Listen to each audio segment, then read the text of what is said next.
हम जिस दिल्ली की बात करते हैं वो एक यूनियन टेरिटरी है, कोई राज्य नहीं है। बार बार दिल्ली के मुख्यमंत्री द्वारा राज्य के अधिकार मांगना और ये सारा विपक्ष आज जो गठबंधन बनाकर उनको समर्थन कर रहा है, ये अपने आप में बहुत ही विचित्र की बात है। ना जाने कैसे कैसे अपशब्द बोलकर दिल्ली के मुख्यमंत्री ने, जो यहां पर कांग्रेस के लोग बैठे हैं, डीएमके के लोग बैठे हैं, जितने भी पार्टी आज उनको समर्थन कर रही है, कि आज वो सारी बातें सोचकर भी बहुत ही अपमान सी स्थिति हो जाती है कि कैसी बातें गठबंधन को बोला।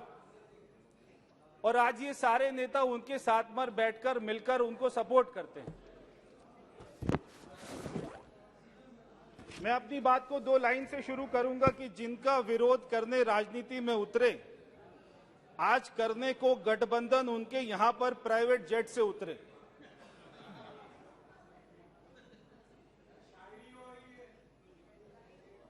आज ये पंजाब के मुख्यमंत्री के साथ में सारे राज्यों में जाकर दिल्ली के मुख्यमंत्री दिल्ली की स्थिति को नहीं संभाल रहे, मगर वो सारे राज्यों में जाकर और वो ऐसे प्रधानमंत्री जी को हराना चाहते हैं जो प्रधानमंत्री जी आज हमारे देश के गरीबों की चिंता कर रही है, जो आज तक कभी कांग्रेस ने 60 सालों तक नहीं करी।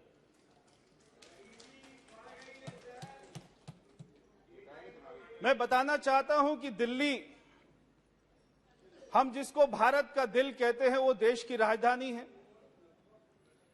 और विश्व में जितने बड़े बड़े देश हैं, वहां की जो राजधानी होती है उसका संचालन का अधिकार वहां की केंद्र सरकार के पास होता है। हमारी दिल्ली में ये संसद भवन भी है, तो हमारी दिल्ली में सारी नेशनल एजेंसीज के हेडक्वार्टर भी हैं। हमारी राजधानी दिल्ली में सुप्रीम कोर्ट है, तो हमारी राजधानी दिल्ली में सारे विदेश के एम्बेसीज भी हैं। अब ये सारे अधिकार को चलाने के लिए किसी एक राज्य के मुख्यमंत्री, दिल्ली के मुख्यमंत्री को नहीं दिया जा सकता। जब आज हमारी राजधानी दिल्ली की बात आती है तो हमारे देश की छवि, हमारे देश की विश्वसनीयता, हमारे देश का वैभव, हमारे देश की प्रतिष्ठा, ये सारे अपना विश्व के पटल पर ताक पर होती है। जब देश का ऐसा कोई जिला नहीं है जहां के लोग दिल्ली में नहीं रहते हैं, तो आज हम दिल्ली को मिनी इंडिया भी कहते हैं। इसमें कोई गलत बात नहीं।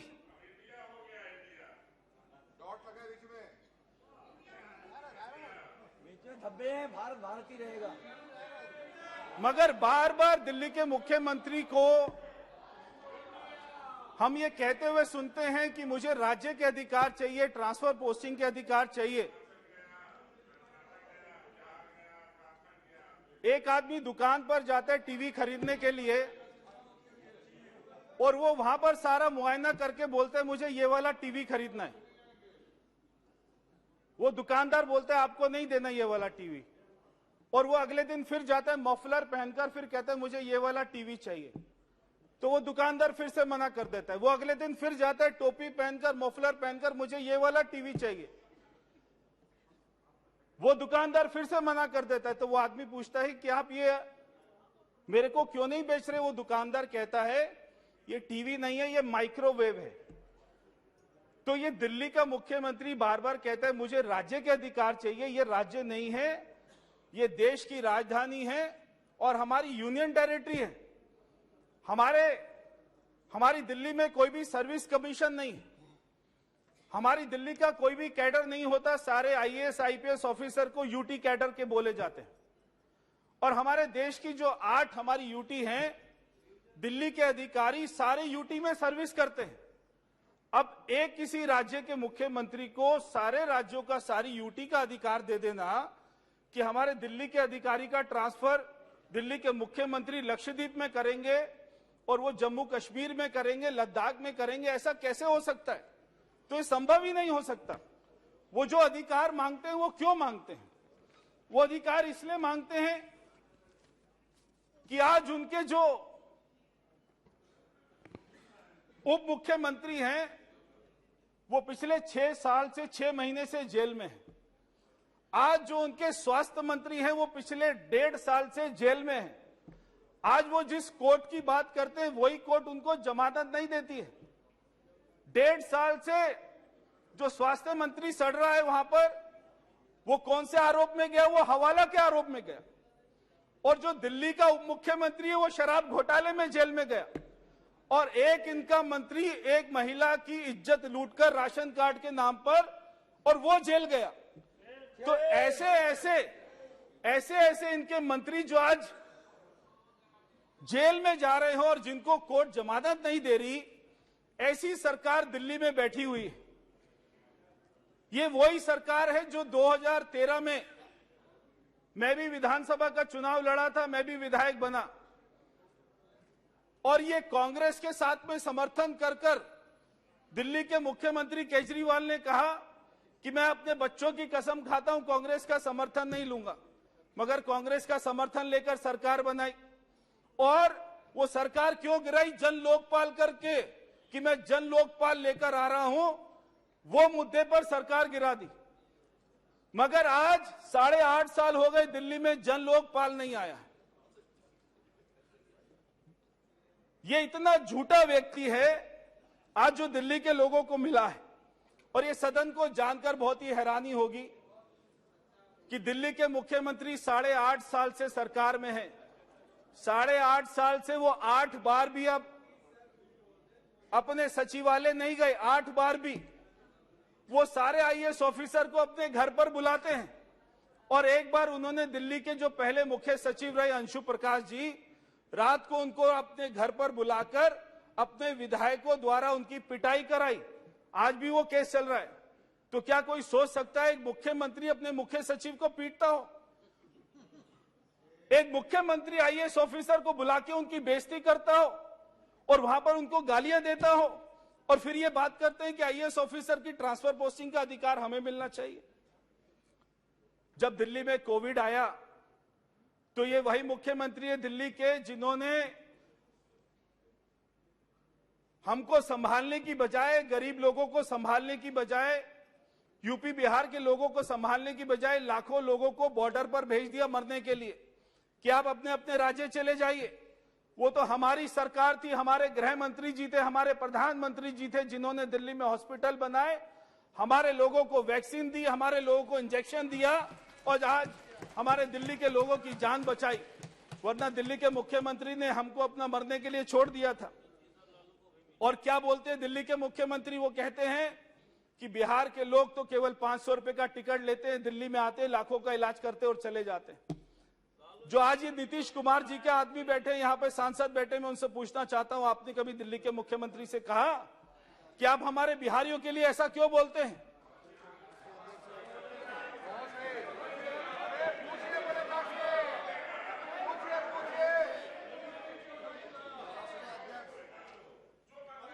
और दिल्ली के मुख्यमंत्री क्या कहते हैं? और दिल्ली के मुख्यमंत्री क्या कहते हैं कि ये जो तमिलनाडु से बच्चे दिल्ली यूनिवर्सिटी में पढ़ने आते हैं और वो यहाँ की सीटों पर कब्जा कर लेते हैं।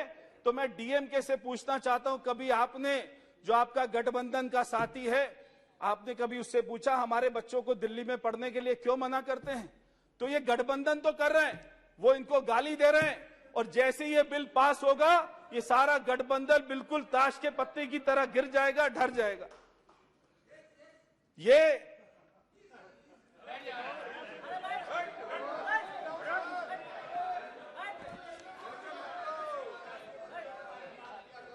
एक बार दिल्ली के मुख्यमंत्री कहते हैं हमारे दिल्ली पुलिस के सिपाही, हमारे दिल्ली पुलिस के अधिकारी जो उनकी सुरक्षा भी करते हैं, उनके मंत्रियों की भी सुरक्षा करते हैं, दिल्ली का मुख्यमंत्री कहते हैं कि दिल्ली पुलिस के ठुल्ले। अगर ऐसा कोई शब्द का प्रयोग करेगा तो क्या कोई आईपीएस ऑफिसर उसके अंदर में काम कर सकता है? क्या हम उसको अधिकार दे सकते हैं दिल्ली पुलिस को संभालने के लिए? ये हमारे दिल्ली में सबसे पहले विधानसभा का चुनाव हुआ 1993 में, और उसके बाद से जब तक केजरीवाल जी मुख्यमंत्री नहीं बने तब तक कभी किसी सरकार ने शिकायत नहीं करी। हमारे यहां पर बीजेपी की सरकार रही तो ऊपर कांग्रेस की और हमारी दिल्ली में कांग्रेस की सरकार होती थी, ऊपर हमारे अटल बिहारी वाजपेयी जी की बीजेपी की सरकार होती थी, मगर आपस में कभी कोई नहीं लड़। ये पहली बार 2014 के बाद हुआ कि दिल्ली के मुख्यमंत्री जो अपने झूठे वायदे करके पूरे नहीं कर पाए, वो अपनी विफलता के कारण में एलजी को दोष देते हैं, प्रधानमंत्री को दोष देते हैं, और उन्होंने आज तक कोई काम नहीं किया। उन्होंने कहा था मैं 500 स्कूल बनाऊंगा, एक भी स्कूल नहीं बनाया। और वो कहते थे 50 कॉलेज बनाऊंगा, एक भी कॉलेज नहीं बनाया। और उन्होंने कहा था 20 हॉस्पिटल बनाऊंगा, एक भी हॉस्पिटल नहीं बनाया। तो जब भी चुनाव आता है तो बड़ा बड़ा वो वायदा करते हैं मैं अपना बिजली दे दूंगा, पानी दे दूंगा, तब कोई उनको ऑफिसर नहीं रोकता, तब हमारे उपराज्यपाल उनको नहीं रोकते। मगर जब वो काम नहीं कर पाते तब वो उपराज्यपाल का, प्रधानमंत्री जी का बहाना लेते हैं। तो आज तो ये हालत हो गई है कि आज इनकी सारी सरकारी जेल में है, क्योंकि घोटालों में इतना कमा लिया है कि अब तिहाड़ जेल को ही अपना पार्टी का कार्यालय बना लिया है। सारे मंत्री जेल जा रहे। मैं अध्यक्ष जी इस बिल का समर्थन कर रहा हूं, और यहां पर जितने गठबंधन के लोग बैठे उनसे भी कहना चाहता हूं कि ये अगर आप जो इसको अधिकार देने की बात कर रहे हैं ना, अगर इसको अधिकार मिल गया तो अभी इसने पीछे एक हमारे दिल्ली में फीडबैक यूनिट बनाया था, और वो फीडबैक यूनिट में हमारे एलजी ऑफिस का, सभी सांसदों का, सभी बीजेपी के विधायक का, आईएएस आईपीएस ऑफिसर का इसने फोन को अपना टैप करना शुरू कर दिया था। अगर ये जो गठबंधन के लोग बैठे हैं, अगर आप उनको अधिकार दे देंगे तो आपके सारे फोन भी केजरीवाल टैप करेगा, फिर आपको अपना चिंता होगी। इसलिए मैं ये बिल का समर्थन कर रहा हूं, और आखिर में 2 लाइन बोलकर अपनी बात को समाप्त करता हूं कि अन्ना आंदोलन के वो महान असूल वो सारे यमुना में बह गए, और रामलीला मैदान से निकलकर सरजी आज केवल अपने विज्ञापन में सिमट कर रह गए। ये केवल विज्ञापन की सरकार है। 13,000 करोड़ रुपए के विज्ञापन से ये सरकार चल रही है, और कोई कारण नहीं है। इसलिए मैं सभी सदन का मैं हाथ जोड़कर कहूंगा कि इस बिल का समर्थन करें। धन्यवाद। बहुत बहुत धन्यवाद। श्री कार्ति चिदम्बरम जी।